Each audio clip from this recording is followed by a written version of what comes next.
que a Lorena falou aí. Eu fiquei em casa, né? Porque hoje eu não fui para minha mãe por conta da dor da perna, e minha mãe mora um pouco longe. De ônibus seria ruim para mim. Eu fiquei em casa. Só que meu marido me levou para sair, né, com as minhas filhas. Aí eu falei assim, gente, o que eu vou falar? E aí você olha a Bíblia, você vê tantos personagens, e se você pudesse, você falaria um pouco de cada uma, porque aqui tem mulheres virtuosas aqui dentro. Né? Uma, né, duas, nem três. Mas entre dessas tantas eu escolhi três, que foi Joquebede, Ana e Maria. Foi as três que a Lorena falou, né? Parecia até que combinamos, mas não foi. Então vamos lá, abre sua Bíblia em Êxodo, capítulo 1, versículo 2. Êxodo, capítulo 2, versículo 3. Desculpa aí, igreja. 2, versículo 3. Amém? Que diz assim: não podendo, porém, mais escondê-lo, tomou uma arca de juncos e a betumou com um betume e pés, e põe nele um menino depois do junco à borda do rio. Aqui está falando sobre Joquebede, né? Joquebede, quem é Joquebede? É uma mulher incrível, uma mãe incrível, uma mãe que viveu num período de, vamos dizer, de chacina, né? Porque naquela época os meninos iam ser todos mortos. E o que ela fez para proteger o seu filho? Ela fez esse cestinho, né? E colocou lá o seu filho. Para quê? Para proteger, para livrá-lo da morte. Isso é o quê? Uma mulher ousada. Uma mulher que no meio de tanta coisa ruim, ela resolveu desafiar. Porque aquilo foi um desafio, igreja. Eu fico imaginando ela vendo outras crianças sendo mortas e ela não podendo mais esconder o seu filho, porque uma criança, a gente entende que uma criança chora, uma criança faz barulho, mas só que ela escondeu até onde ela pôde. E ela teve o quê? Coragem, ousadia, de quê? De preparar um local para colocar o menino, para aquele menino ser levado pelas águas. E o interessante dessa mulher é porque ela colocou, mas ela não abandonou. A gente entende que quando ela colocou o menino dentro daquele cestinho para ser levado pelas águas, ela mesmo assim, ela permaneceu do lado do seu filho. Porque diz a palavra do Senhor que quando a princesa foi lá, pegou aquela criança e levou para o palácio, aquele bebê precisava de quê? De uma mãe, de uma ama de leite. E prontamente, quem era a sua ama de leite? A sua própria mãe. Então, essa mulher, ela teve o quê? Coragem. Nos dias de hoje, será que nós teríamos essa coragem que ela teve? Qual atitude que a gente tomaria para proteger o nosso filho? Eu acredito que a gente tomaria uma atitude sim, porque nós, quando toca em mim, é uma coisa, mas quando toca nas minhas filhas, eu viro uma leoa. Eu acredito que quando elas mais novas vão tocar no menino, vão tocar no meu filho, ela rapidamente, usou de estratégia, ela usou de sabedoria, porque aquela mulher não tinha sabedoria, porque senão ela não teria preparado aquilo tudo. Então eu acredito que Joquebede foi uma grande mãe, uma grande mulher, uma mulher que, em meio às situações, em meio às lutas, ela não desistiu de cuidar do seu bem mais precioso. E aqui nesse lugar tem mulheres assim, como Joquebede, mulheres que enfrentam qualquer situação para proteger o seu filho. E quando eu falo proteger o filho, eu não só estou falando de filho que a gente gera, não, porque a gente tem filhos que não saíram do nosso ventre. Nós temos aqui alguns, todos na verdade, né? Porque a gente tem um carinho, um cuidado. Se me perguntar do Cauã, do Patrick, eu tenho ele como meus filhos, porque eu cuidei, eu cuido, embora a gente hoje não está mais tão próximo como a gente era antes, mas em momento nenhum a gente mão. Quando a gente percebe que tem algum perigo rondando, prontamente a gente toma uma atitude igual Joquebede. A gente se coloca de pé, começa a orar e toma atitude. E assim é com cada um aqui, igreja. Quando a gente sabe que está acontecendo alguma coisa com algum irmão, a gente rapidamente se torna uma mãe leoa, uma mãe protetora. Então Joquebede foi essa mulher, uma mulher ousada, uma mulher que enfrentou. Ela ousou enfrentar, porque era órfã, tinha que morrer, as crianças tinham que morrer. Ela enfrentou e não permitiu que o seu filho fosse tocado. Aleluia! Louvado seja o nome do Senhor. Próxima mulher. Próxima mulher. Ana. Quem foi Ana, gente? A gente prega tanto de Ana, que Ana de ano em ano subia para oferecer ao Senhor sacrifício, que Ana chorou, que Ana se lamentou. Mas se a gente for olhar a situação de Ana, Ana era uma mulher que orava. Ana era uma mulher independente, que ela não engravidava, porque o sonho daquela mulher era ter o quê? Era gerar, era ter um filho. Mas ela, momento nenhum, a palavra diz que ela falou: não vou mais subir para oferecer ao Senhor, porque eu não gerei. A palavra do Senhor diz que de ano em ano ela subia, mas mesmo assim ela não gerava. E eu botei Ana como uma mulher maravilhosa, uma mulher de valor, porque quando ela entendeu o propósito do Senhor, Ana mudou a sua oração, Ana mudou o seu propósito. Quando ela entendeu que o filho não era para estregar na cara da inimiga, da rival, quando ela entendeu que aquilo que ela gerava era para o Senhor, ela concebeu. E assim na nossa vida, igreja, a gente tem que entender o propósito de Deus para as nossas vidas. Às vezes a gente quer muito algo, mas a gente não entende aquilo que a gente quer. E muitas das vezes a gente não recebe, porque ela não recebeu enquanto ela não entendeu o propósito. E o propósito era que aquilo que ela gerasse glorificasse o nome do Senhor. E diz a palavra do Senhor que ano em ano ela subia, ela orava, ela buscava, mas não recebia. Mas no dia que ela entendeu, ela chorou, ela se lamentou, e ela falou aos bens: sabe, Senhor, se tu se lembrasse da tua serva. Ela falou: Senhor, se tu se lembrasse, se eu for digna, Senhor, de carregar algo aqui no meu ventre. E diz a palavra do Senhor que a partir daquele momento ela se lamentou, ela chorou, ela orou, mas ela se alimentou. Aí, olha aí, querido, gente. Quando a gente fala se alimentou, tem algum significado. Você pode se alimentar de alimento, né? Que hoje eu acredito que todo mundo gastou um dinheiro aí por fora, aí comeu muito, né? Mas a gente também se alimenta de outra coisa que não desce. Não é, como se diz, comível. Mas mesmo assim a gente se alimenta, que é da palavra do Senhor.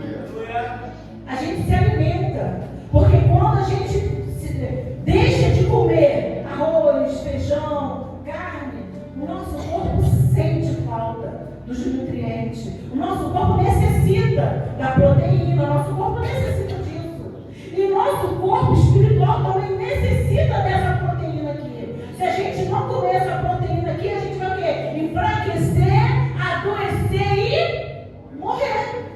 Aí quando a gente fala, a Bíblia fala que Ana, ela orou, ela falou com o Senhor e se alimentou, a gente pode dizer que ela também se alimentou da palavra, se alimentou daquilo que ela recebeu do Senhor, porque eu acredito que no momento que ela orou ao Senhor, que ela foi sincera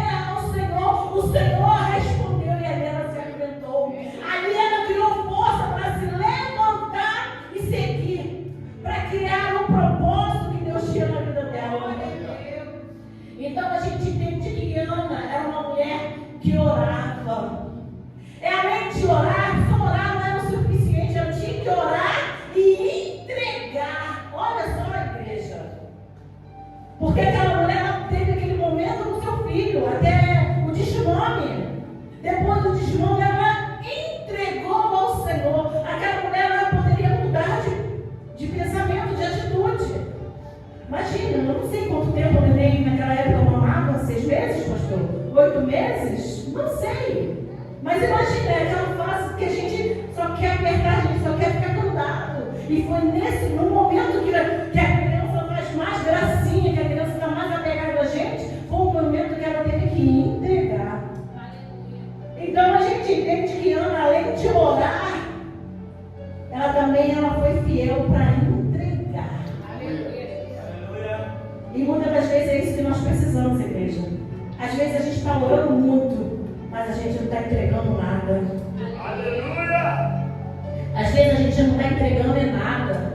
A gente fala com o Senhor, a gente ora, a gente pede, mas às vezes a gente não recebeu porque a gente ainda está com dificuldade de fazer a entrega. E que nesta noite nós possamos fazer essa entrega, igreja. Porque quando a gente entrega, quando a gente cumpre aquilo que a gente falou, o Senhor, o céu se abre, o céu se rasga, e o Senhor, ele olha e vê algo diferente. Foi assim para a vida de Ana. Ana orou e entregou.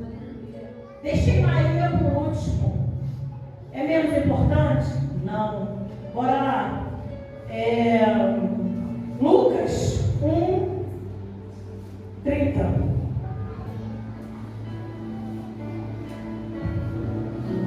Aleluia.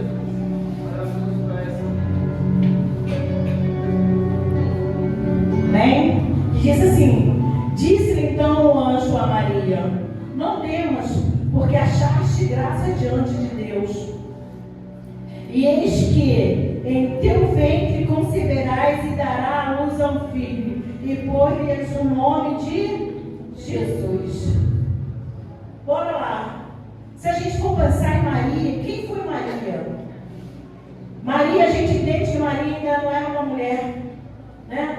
Que ainda não era casada ainda. Estava prometida, mas não era casada ainda.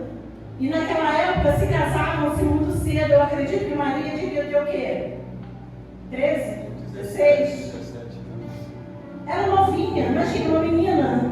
Acho que aqui não tem ninguém nessa idade aqui, de 16, 15, 16 anos, 17. Ô, glória!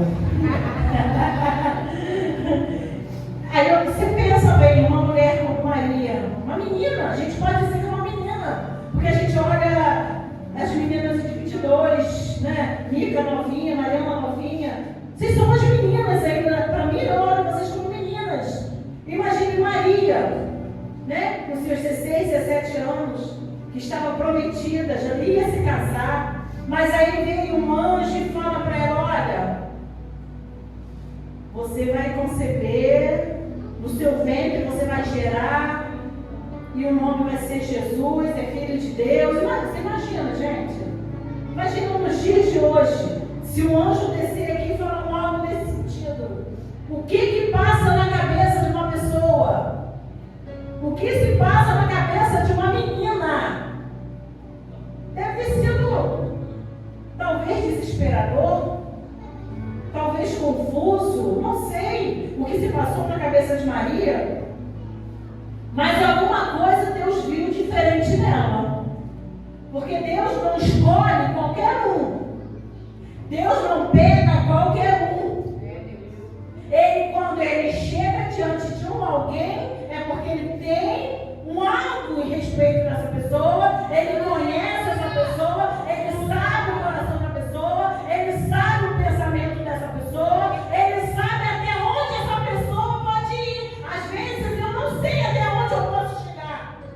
Eu não estou querendo dizer que Deus escolheu uma pessoa, não, eu estou querendo dizer é que quando, às vezes, eu não entendo o meu potencial, mas o Senhor, Ele sabe até onde eu posso ir, até onde eu posso suportar. E foi assim com Maria. Ele viu, ele achou graça nela, ele viu um lado diferente nela. E a gente pode até dizer o quê? Que Maria foi o quê? Um exemplo de mulher, uma mulher submissa à vontade do Senhor.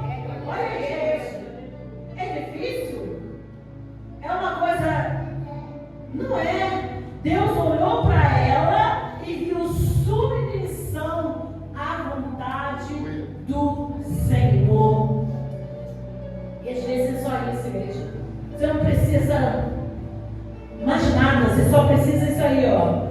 Ser submissa à vontade do Senhor. Foi isso que Maria fez. Ela foi submissa. Ela simplesmente, ela deve ter falado: Senhor, eis-me aqui. Vai ser difícil? Posso morrer apedrejada? Posso ser abandonada pelo meu noivo? Posso, mas Senhor, eis-me aqui. Usa-me conforme a tua vontade e eu querer. Igreja, é só isso que Deus espera de mim e de você. Que nós possamos simplesmente falar: eis-me aqui, Senhor.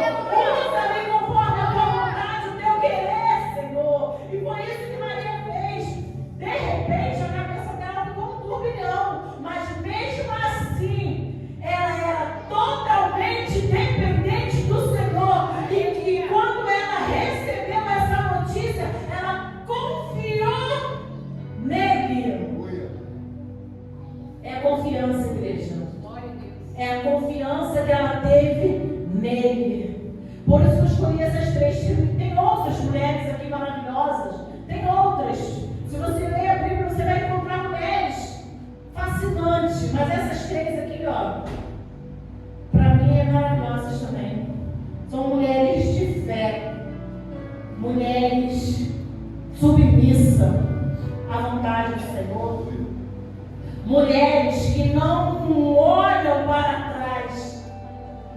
Mulheres que, pelo Senhor, elas dão a vida. Porque se a gente parar aqui para pensar o que Maria passou, você imagina? Ela vendo todo o sofrimento do filho, que era filho dela. Era filho dela, foi ela que gerou, ela que cuidou, ela que teve aquele carinho, né? Aquele cuidado com Jesus. E quando ele passou por aqueles momentos difíceis, ela estava onde? Ela fugiu? Ela não fugiu. Ela presenciou. E aquela mulher, eu fico imaginando o coração de uma mãe. Só que a sua submissão ao Senhor a sustentou. Porque quando a gente está submissa à vontade do Senhor, Ele nos sustenta. Ele nos capacita, Ele nos coloca de pé, Ele nos coloca diante da situação. A situação está aqui, mas a gente não vai desmoronar, porque quem nos sustenta é o Senhor. E Maria, ela presenciou tudo isso aí, e ela foi uma mulher virtuosa, uma mulher que o Senhor olhou e achou graça. Ei, Deus nesta noite está olhando para nós, mulheres, e Ele está achando graça. Em nome de Jesus, eu não sei o que você vai gerar, eu não sei se é vida espiritual, eu não sei se você realmente vai surgir do teu ventre, mas uma coisa eu te digo: seja uma mulher de fé, uma mulher ousada, uma mulher que entrega, porque quando a gente está nesse nível com o Senhor, o resto, as demais coisas Ele faz, igreja. Então não se preocupe, não se preocupe se aquilo que você está pedindo, se aquilo que você está buscando ainda não aconteceu. Ei, só espera o seu momento com Deus. Ainda não aconteceu? Faça isso aqui, igreja. É simples.